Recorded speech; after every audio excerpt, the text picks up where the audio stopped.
Malapit na maayos ang ating bubong. Oo nga ate Nay, nakapagluto na po ba kayo? Oo mga anak, kain muna tayo. Sige Nay, tapusin na lang natin to. Sige, bilisan nyo ha. Heto na, tapos na ang aming munting bahay. Oo nga, lumipas na ang bagyo, mapait man ang nangyari, heto bumabangon kami. Magandang umaga. Ako nga pala si Noel. Hello, ako si Joanne. Baguhan lang ako dito sa baryo. Galing ako sa bayan. Ah, ganun ba? Yun pala aking mga kapatid at nanay.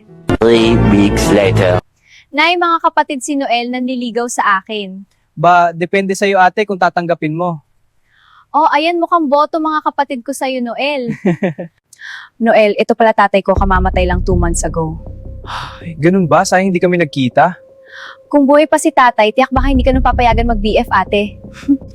Tatapusin ko lang itong paghuhuwas ko ng pinggan, Noel ha, sandali lang ito. Sige lang John, dito lang ako. Paano kung malaman ni John ako dahilan kung bakit namatay tatay niya? Paano ko sasabihin kay John? Mahal ko na siya. Joanne, may pagtatapat ako sa'yo. Sana huwag ka magalit. Bakit, Noel? Sorry, pero nung gabi na namatay ang tatay mo, ako yun. Ano? Bakit, Noel? Hindi ko sinasadyang mamatay tatay mo. Alam kong kasasalanan ko. Patawad, Joanne. Bakit, Noel?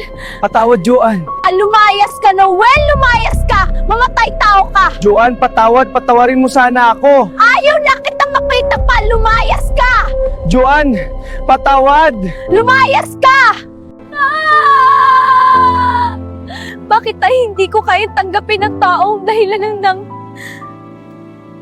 pagkawala mo? Bakit tayo pa hindi ko kaya tanggapin ang taong pamatay na nga nabuhayan ng inupahan to ha? Dahilan ng tao mo, Ben.